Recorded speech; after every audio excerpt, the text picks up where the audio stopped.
అందరికీ నమస్కారం. వైఎస్ జగన్మోహన్ రెడ్డి గారు నిన్న ప్రెస్ మీట్ పెట్టి మాట్లాడుతూ అమరావతిపై నిజంగా బురద చిమ్మే వ్యాఖ్యలు చేశారనే చెప్పాలి. అయితే ఇప్పుడు సజ్జల రామకృష్ణారెడ్డి గారు కూడా అదే దారిలో వెళ్ళారు. అయితే ఇప్పుడు ఈ వరుస ప్రెస్ మీట్లు అసలు ఎలా చూడొచ్చు, ఒకసారి డిస్కస్ చేసే ప్రయత్నం చేద్దాం.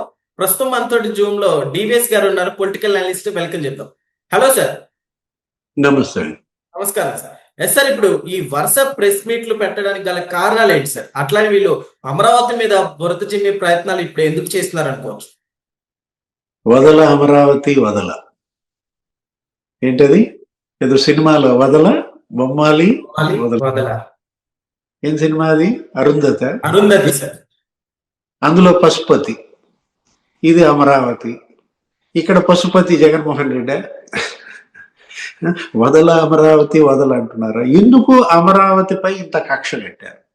అధికారంలో ఉన్నప్పుడు నాశనం చేశారు, రైతుల మీద కేసులు పెట్టారు, మహిళల పైన కేసులు పెట్టారు, కొట్టారు, కడుపులో బూట్ కాలేసి తొక్కారు, ఎస్సీ ఎస్టీల పైన కూడా ఎస్సీ ఎస్టీ కేసులు పెట్టారు. అంత హింస తట్టుకుని ఇవాళ అమరావతి గెలిచింది.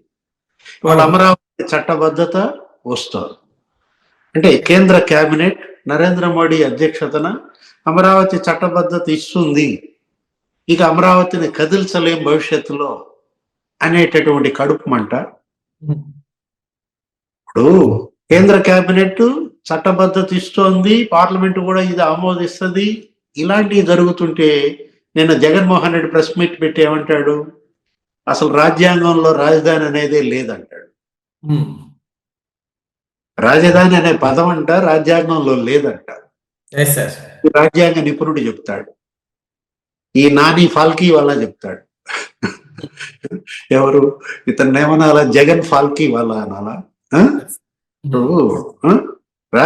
రాజ్యాంగంలో రాజధాని అనే పదం లేదు. మరి 29 రాష్ట్రాలకి రాజధానులు ఎందుకున్నాయి? ఇప్పుడు ఢిల్లీ దేశ రాజధాని అనే విషయం తెలుసా లేదా? ఇవన్నీ రాజధాని. రాజ్యాంగంలో గ్రామం గురించి ఉంటుందా?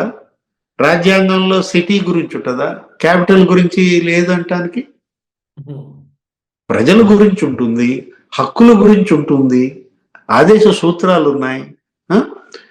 అంటే ఇతనికి తెలుసో లేదా ఒక విషయం? ఆర్టికల్ 3 ఉంది రాజ్యాంగంలో. ఏంటి? ఈ రాష్ట్ర విభజన జరిగింది దాంతోనే, ఆర్టికల్ 3 ద్వారా. ఆర్టికల్ 3లోనే రాజధాని అనేది కూడా ఇచ్చారు.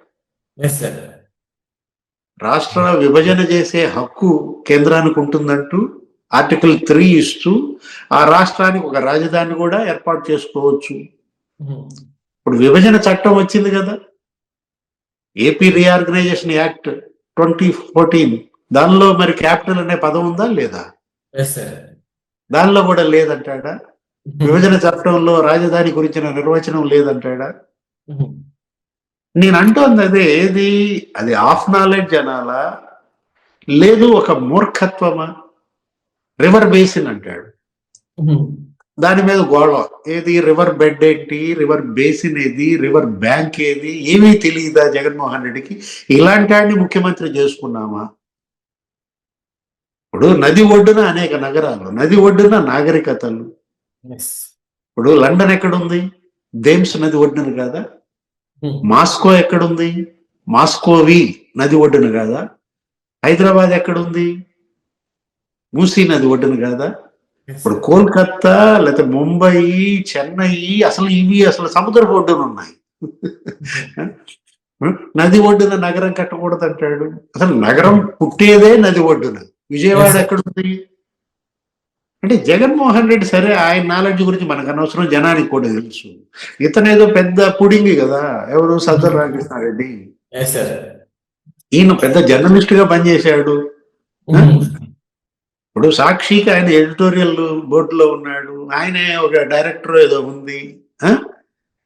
అతను ఏమంటాడు నిన్న? ఆర్గనైజ్డ్ మీడియా టెర్రరిజం అంటున్నాడు. ఇప్పుడు ఎల్లో మీడియా అనేవాళ్ళు నిన్నటి దాకా, ఇప్పుడు ఈ TV5 అనో లేకపోతే ABN అనో ఈటీవీని వీళ్ళని పత్రికల్ని ఎల్లో మీడియా వదిలేసి ఈయన కొత్త పదం వాడాడు నిన్న. ఏమని? ఆర్గనైజ్డ్ మీడియా టెర్రరిజం అంట. ఇప్పుడు ఈ చెప్పేటటువంటి ఈ మీడియా, ఇప్పుడు మనం చెప్పుకున్న 3 ఛానల్స్ లో మరి గుండెపోటు అని హత్యనన్నాయా? కిరాతకంగా నరికి చంపి గుండెపోటుగా చిత్రించేది ఏ మీడియా? చెప్పు, ఏ మీడియా? అది కదా ఆర్గనైజ్డ్ టెర్రరిజం మీడియా. అవును. ఇప్పుడు దళిత డ్రైవర్ ని కిరాతకంగా చంపి డోర్ డెలివరీ చేసి ఆ? అతను అసలు ఏమీ చెయ్యలేదు, అతనికి సంబంధం లేదు, శుద్ధపూస, సౌమ్యుడు, మంచోడు అనే మీడియా ఏ మీడియా? Yes sir. సార్ అయితే ఇప్పుడు అసలు ఆర్గనైజ్డ్ మీడియా టెర్రరిజం అంటే అది కదా. ఆ? ఎస్ సార్, ఇలా బురద దిమ్మే ప్రయత్నాలు ఎన్ని చేసినప్పటికీ ప్రజలు నమ్ముతారంట. ఇవాళ ఎందుకు ఇంత కడుపుమంట ఎస్. అంటే ప్రధాని మోడీ వచ్చారు, 63,000 కోట్లతో ఇవాళ అక్కడ రోడ్లు, ప్రాజెక్టులు, భవనాల నిర్మాణం వేగంగా జరుగుతోంది. వేలాది కార్మికులు అక్కడ పనులు చేస్తున్నారు. అందుకని ఇవాళ ఈ కడుపుమంట. అమరావతిలో రోడ్లు వేస్తే వీళ్ళకి ఎందుకు అంటున్నా? ఇప్పుడు నిర్మలా సీతారామన్ వచ్చారు, కేంద్ర ఆర్థిక మంత్రి వచ్చి 15 బ్యాంకులకు అక్కడ భూమి పూజ, శంకుస్థాపనలు చేశారు. ఇదే ఫైనాన్స్ సిటీ అన్నారు. ఆ? అంటే ఏంటి? ఇప్పుడు క్వాంటమ్ వ్యాలీ వస్తుంది, ఒక 3-4 నెలల్లో అది కంప్లీట్ అయిపోతుంది క్వాంటమ్ వ్యాలీ. 180 రోజుల్లో క్వాంటమ్ వ్యాలీ కంప్లీట్ చేయటం తట్టుకోలేకపోతున్నారా? ఇప్పుడు వదల అమరావతి వదల అని ఎందుకు ఇట్లా? ఇప్పుడు ఇవాళ నిన్న జగన్మోహన్ రెడ్డి, ఇవాళ సజ్జల రామకృష్ణారెడ్డి ఇద్దరు మాట్లాడిందంటూ ఒక కామన్ పాయింట్ ఉంది. ఏంటి? విజయవాడ గుంటూరు మధ్య రాజధాని కట్టుకోండి కావాలంటే అంటున్నారు. ఈ ఈ ఈ బుద్ధి మీరు సీఎం గా ఉన్నప్పుడు ఎందుకు లేదు? ఇప్పుడు జగన్మోహన్ రెడ్డి సీఎం గా ఉన్నప్పుడు ఆ పని చేయొచ్చు కదా. ఇప్పుడు 29 గ్రామాలు అవి మునిగిపోతాయి, నేను అక్కడ కట్టను, విజయవాడ గుంటూరు మధ్య కడతాను అని అక్కడ ఎందుకు కట్టలేదు? ఇప్పుడు ఈ ఋషికొండ ప్యాలెస్ లాంటిదే అక్కడ కట్టే బదులు విశాఖలో ఇక్కడ కట్టచ్చు కదా, ఇక్కడ రోడ్లు వేయచ్చు కదా. అంటే నువ్వు 5 ఏళ్ళు సీఎం గా ఉన్నప్పుడు విజయవాడ గుంటూరు మధ్య కట్టకుండా ఇప్పుడు మీరు కట్టండి అని సలహా ఇవ్వడం అంటే, అంటే ఆయన కడతాడు, నువ్వు కోలేస్తావా? ఇప్పుడు చంద్రబాబు కడతాడు, నువ్వు పాడు పెడతావా? ఆయన కట్టినయని నువ్వు పాడు పెట్టావు కదా. ఆ టిడ్కో ఇళ్ళు కడితే వాటిల్లో కరోనా పేషెంట్లను తీసుకెళ్లి పెట్టాడు, వాళ్ళకేదో అక్కడ చికిత్స ఇస్తున్నా అని చెప్పి వాళ్ళేం పారిపోయారు. జగన్మోహన్ రెడ్డి చేసిన అరాచకాలు. ఇప్పుడు సజ్జల రామకృష్ణారెడ్డి నిన్న మాట్లాడుతూ ఏమంటాడు? రేవంత్ రెడ్డి వ్యాఖ్యల్ని చంద్రబాబు ఖండించలేదు అంటే రేవంత్ చెప్పింది నిజమే, ఆ క్లోజ్డ్ డోర్ చీకటి ఒప్పందం నిజమే అంటాడు. ఇప్పుడు కేసీఆర్ మాటల్ని జగన్మోహన్ రెడ్డి ఖండించాడా? ఆ రోజు కేసీఆర్ కూడా ఏమని, నేనే జగన్ కి చెప్పాను పోలవరం మరి ఒక అడుగు తగ్గించుకోమన్నాను, తగ్గించుకోవడానికి ఒప్పుకున్నాడు అని చెప్పి కేసీఆర్ ముఖ్యమంత్రిగా తెలంగాణ శాసనసభలో చెప్పాడు. మరి జగన్ ఖండించాడా? జగన్ ఖండించలేదు కాబట్టి కేసీఆర్ చెప్పింది నిజమే అని సజ్జలు ఒప్పుకుంటాడా?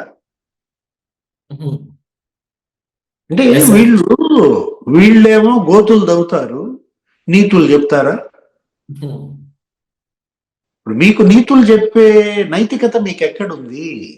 జగన్మోహన్ రెడ్డి అయినా సజ్జల రామకృష్ణారెడ్డి అయినా ఏదైనా ఫ్రస్ట్రేషన్ మాత్రం పీక్ వెళ్ళింది.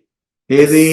అమరావతిలో పనులు ముమ్మరం కావటం వీళ్ళకి కడుపులు నొప్పి, అపెండిసైటిస్.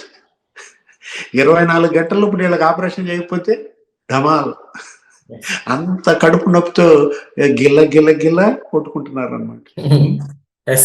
వీళ్ళ కడుపు నొప్పి మరి ఆపరేషన్ చేయాల్సిన డాక్టర్లు ఎవరు? చంద్రబాబా, మోడీగా, లేకపోతే జనమా? తొందరగా ఆపరేషన్ చేయండి రా నాయన. Okay sir, thank you.